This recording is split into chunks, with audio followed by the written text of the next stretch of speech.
یہ ساری کی ساری تیری کارستانی ہے، یہ تیری ہی تربیت ہے، میری ہی مت ماری گئی تھی جو میں نے تجھ جیسی عورت کو اپنی بیوی بنانے کا درجہ دیا۔ اس سے تو بہتر تھا کہ تم مجھے اولاد پیدا ہی نہ کر کے دیتی۔ چودھری ستار غصے سے بکھرا ہوا کمرے میں آیا اور آتے ہی اپنی بیوی کو گردن سے دبوچ کر دیوار سے لگا چکا تھا۔ کلثوم کا تو سانس جیسے رکنے لگا تھا، وہ اکھڑے اکھڑے سانس لے رہی تھی، کھانس رہی تھی، پوری قوت سے چودھری ستار کے چنگل سے خود کو نکالنا چاہتی تھی، مگر ستار کا بھاری بھرکم ہاتھ تو جیسے آج اس کی سانسیں روک کر ہی دم لینے والا تھا۔ اس کی آنکھوں سے آنسو نکلنے لگے تھے۔ چودھری ستار کی آنکھوں میں آگ کے شعلے بھڑک رہے تھے، کیونکہ اس کی جواں جہاں 19 سالہ بیٹی گھر سے بھاگ چکی تھی۔ جب کلثوم کی حالت بالکل غیر ہونے لگی تو اس نے ایک جھٹکے سے کلثوم کو چھوڑا اور سناٹے دار تھپڑ اس کے منہ پر مار دیا۔ کلثوم تو منہ کے بل گری تھی، ماتھے پر میز کا کونا لگنے سے پیشانی پھٹ چکی تھی۔ چودھری ستار ایک مرتبہ پھر بالوں سے دبوچ کر اپنی بیوی کو اپنے سامنے کر چکا تھا۔ کہنے لگا کہ بتا کہاں ہے وہ کمبخت؟ یہی وجہ تھی کہ میں بیٹیوں سے نفرت کرتا تھا، مگر یہ تو تیری محبت تھی، تیری وفا تھی کہ میں تیری باتوں میں آ کر بیٹی سے محبت کرنے لگا۔ آج دیکھ لیا کیا ہوا ہے میرے ساتھ؟ تیری وہ بیٹی میری آنکھوں میں دھول جھونک کر اپنے یار کے ساتھ بھاگ گئی ہے۔ اب میں کیا منہ دکھاؤں گا لوگوں کو؟ مجھے نہیں پتا ابھی کہ ابھی مجھے وہ لڑکی یہاں اس گھر میں چاہیے، زندہ یا مردہ۔ اپنے شوہر کا اس قدر غصہ دیکھ کر تو کلثوم نے کانپتے ہوئے ڈرتے ڈرتے شوہر کے سامنے ہاتھ جوڑ دیے اور روتے ہوئے کہنے لگی کہ میں آپ کو کیسے یقین دلاؤں، اس میں میرا کوئی قصور نہیں ہے، نہ ہی مجھے پتا ہے کہ وہ کدھر گئی ہے۔ خدا کے واسطے مجھ پر یقین کریں، میں بھی اتنی ہی لا علم ہوں جتنی کہ آپ۔ اگر مجھے پتا ہوتا تو میں خود اسے اپنے ہاتھوں سے مار دیتی، مگر کبھی بھی اتنا بڑا قدم نہیں اٹھانے دیتی۔ مگر چودھری تو جیسے سونی نہیں رہا تھا۔ وہ غصے سے اپنی بیوی کلثوم کو گالم گلوچ کرتا وہاں سے جا چکا تھا، جبکہ پیچھے کلثوم اپنا ماتھا پیٹتی زمین پر گر چکی تھی۔ کہنے لگی کہ نورا یہ تو نے کیا کر دیا؟ ایک مرتبہ بھی نہیں سوچا کہ تیرے جانے کے بعد تیری ماں کا کیا حال ہوگا؟ ارے تو اس اذیت بھری زندگی سے نکل کر چلی گئی، لیکن اب تیرا باپ نہ جانے کیا حشر کرے گا۔ میری زندگی تو چلو جیسے تیسے گزر جائے گی، مگر اب میری یہی دعا ہے کہ تم مرتی مر جائے مگر کبھی بھی اپنے ابا کو نہ ملے، ورنہ تیرا وہ حشر کرے گا کہ تیری نسلیں بھی نہیں بھلا پائیں گی۔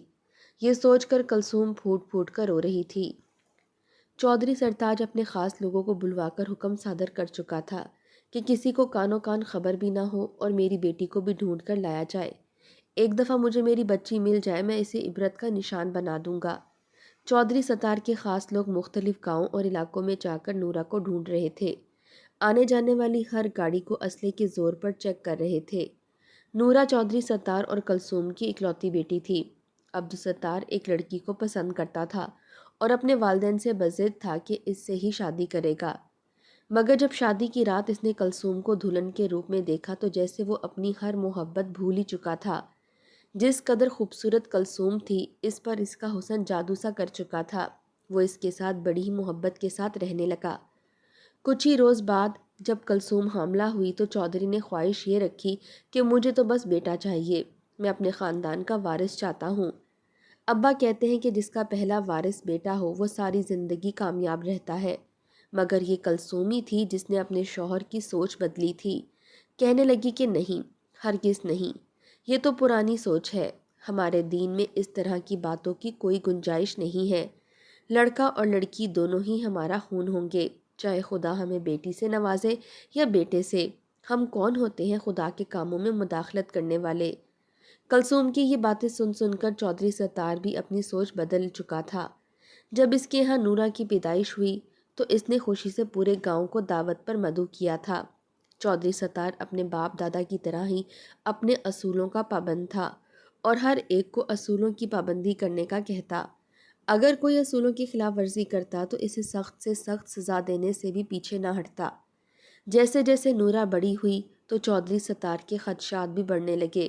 نورا کی عمر اس وقت صرف 14 سال تھی جب ایک روز چودھری ستار کلثوم سے کہنے لگا کہ ہماری بیٹی بڑی ہو چکی ہے، کیوں نہ میں اس کا رشتہ دوسرے گاؤں کے چودھری کے بیٹے سے طے کر دوں۔ یہ سن کر کلثوم کہنے لگی کہ آپ ہوش میں تو ہیں، ہماری بچی تو ابھی بہت چھوٹی ہے، پڑھ رہی ہے، بھلا ایسی بات سوچ بھی کیسے سکتے ہیں؟ کیوں اس کا بچپن اسے چھین رہے ہیں؟ یہ سن کر عبدالستار بھی خاموش ہو چکا تھا۔ کہنے لگا کہ ٹھیک ہے، مگر میں کسی بھی طرح کی اونچ نیچ نہ سنوں۔ اسے یقین دہانی کروائی تھی کہ اپنی تربیت پر بھروسہ رکھیں۔ یوں ہی دھیرے دھیرے وقت گزرتا گیا۔ گاؤں میں کسی نے بھی اعلیٰ تعلیم حاصل نہیں کی تھی، مگر یہ نورا ہی تھی جسے گاؤں سے باہر شہر میں پڑھائی کرنے کی اجازت دے دی گئی۔ جس کالج میں نورا پڑھتی تھی اسی کالج میں ہی اس گاؤں کا ایک لڑکا بھی پڑھائی کر رہا تھا۔ وہ ایک غریب مزدور کا بیٹا تھا اور اپنے ماں باپ کا مستقبل بدلنے کی خاطر پڑھائی کر رہا تھا۔ لڑکے کا نام شکیل تھا۔ دھیرے دھیرے دونوں کی بات بڑھی اور دونوں ہی ایک دوسرے کو پسند کرنے لگے تھے۔ پڑھائی مکمل ہونے میں چند ماہ ہی رہ گئے تھے جب ایک روز نورا اپنی اماں سے اپنی محبت کے بارے میں کہنے لگی کہ آپ تو مجھ سے بےحد محبت کرتی ہیں اور ابا بھی مجھ سے بےحد محبت کرتے ہیں، اس بات میں کوئی شک نہیں، لیکن کیا آپ لوگ میری شادی شکیل سے کروا دیں گے؟ میں ساری زندگی شکیل کے ساتھ خوش و خرم زندگی بتاؤں گی۔ یہ بات سن کر تو کلثوم کانپ اٹھی تھی۔ اس نے فوراً اپنی بچی کے اوپر ہاتھ رکھ دیا۔ اس کے چہرے کا رنگ متغیر ہو چکا تھا۔ اگلے ہی پل اس نے اپنی بچی کے منہ پر زناٹے دار تھپڑ مار دیا اور کہنے لگی کہ تم نے سوچ بھی کیسے لیا؟ تجھے پڑھائی کے لیے بھیجا تھا یا پیار عشق کرنے؟ تجھے پتہ بھی ہے اگر تیرے ابا کو اس بارے میں پتہ چل گیا تو تیرے ساتھ کیا ہوگا؟ جانتی بھی ہے کہ شکیل کون ہے؟ تیرے ابا تو نسل دیکھ کر جانور خریدتے ہیں اور تو نے یہ سوچ لیا کہ تیری شادی کوئی کمزاد کمی سے کروا دیں گے۔ بہتر ہے کہ خوابوں کے گھوڑوں کو لگام دو اور واپس آ جاؤ۔ تمہاری شادی بھی تمہارے ابا ہم جیسے چودھریوں کے خاندان میں کروائیں گے، نہ کہ ان کمزاد کمیوں میں۔ اپنی ماں سے صاف انکار سن کر بھی نورا نہیں مانی تھی۔ وہیں پڑھائی مکمل ہوتے ہی چودھری ستار نے نورا کی شادی اپنے ہی جیسے چودھری خاندان میں طے کر دی۔ اس روز نورا بہت روئی تھی۔ رو رو کر ماں سے کہنے لگی کہ ابا کو کہیں کہ اس رشتے سے انکار کر دیں، ورنہ نتیجے کی ذمہ دار وہ خود ہوں گے۔ میں ہرگز کسی بھی چودھری سے شادی نہیں کرنے والی۔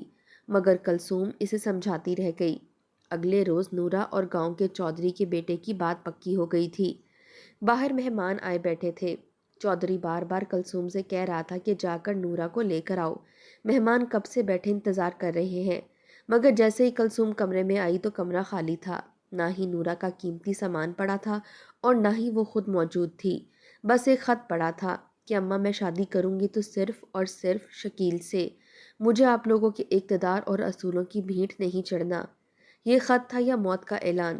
کلثوم پر سکتہ طاری ہو چکا تھا۔ بہت دیر تک جب نہ ہی کلثوم اور نہ ہی نورا نیچے آئی تو چودھری ستار خود اپنی بیٹی کو لینے کے لیے اوپر آیا۔ سامنے کلثوم کی یہ حالت دیکھی تو سوال کرنے لگا۔ روتے ہوئے کلثوم نے وہ خط چودھری ستار کے ہاتھ میں تھمایا۔ اس وقت تو مہمان بیٹھے تھے، وہ کچھ کر نہیں سکتا تھا، مگر اس نے یہ بہانہ بنا دیا کہ میری بیٹی کی طبیعت بےحد خراب ہے، اس لیے وہ آپ لوگوں سے ملاقات نہیں کر سکتی۔ وہ لوگ بھی سرگوشی کرتے وہاں سے چلے گئے۔ چودھری کے لوگ ہر گاؤں میں نورا کو ڈھونڈ رہے تھے، مگر وہ کہیں نہ ملی۔ دن بدن چودھری ستار کا غصہ مزید بڑھتا چلا جا رہا تھا۔ ساری رات وہ بیٹھ کر سگریٹ پھونکتا رہتا اور اپنے لوگوں کو ڈانٹتا رہتا کہ مجھے ہر حال میں میری بیٹی واپس لا کر دو۔ دھیرے دھیرے یہ بات پورے گاؤں میں پھیلنے لگی۔ چودھری ستار کی اکلوتی بیٹی گھر سے بھاگ گئی ہے، اور بھاگی کس کے ساتھ تھی؟ گاؤں کے شکیل کے ساتھ۔ یہ بات تو چودھری ستار کی غیرت پر ایک اور ضرب لگا چکی تھی کہ اس کی بیٹی ایک کمزاد کمی کے ساتھ بھاگ چکی ہے۔ اس نے اسی پل اپنے بندے شکیل کے ہاں بھیجے۔ اس کے گھر میں اس کا مزدور باپ اور بوڑھی ماں رہتی تھی، جنہوں نے اس آس پر اپنے بچے کو پڑھنے کے لیے بھیجا تھا کہ وہ ان کا نصیب سنوارے گا۔ وہ دونوں ہی ہاتھ جوڑ کر چودھری ستار کے سامنے کھڑے تھے کہ ہمیں معاف کر دیں، ہمیں خود نہیں پتا تھا کہ ہمارا بیٹا اتنا بڑا قدم اٹھا لے گا، ورنہ ہم اسے کبھی بھی قدم نہ اٹھانے دیتے۔ کئی لوگوں نے تو چودھری ستار سے یہ بھی کہا کہ وہ معافی نامہ جاری کر دے، ہو سکتا ہے اس کی بیٹی اور شکیل واپس آ جائیں۔ اپنی بیٹی کی ہی خوشی کی خاطر شکیل کو معاف کر دیں، ذات کا کیا ہے۔ چودھری ستار شکیل کو اچھی نوکری لگوا دیتا تو سب ٹھیک ہو جاتا، وہ تمہاری بیٹی کے شایان شان ہو جائے گا۔ مگر یہ چودھری ستار کے قانون کے خلاف تھا۔ اس نے فوراً نفی میں سر ہلایا اور کہنے لگا کہ ہرگز نہیں، میں کبھی بھی کسی کمی کو اپنے خاندان میں شامل نہیں کروں گا۔ اس نے شکیل کے والدین کو اپنے ہاں غلام بنا لیا۔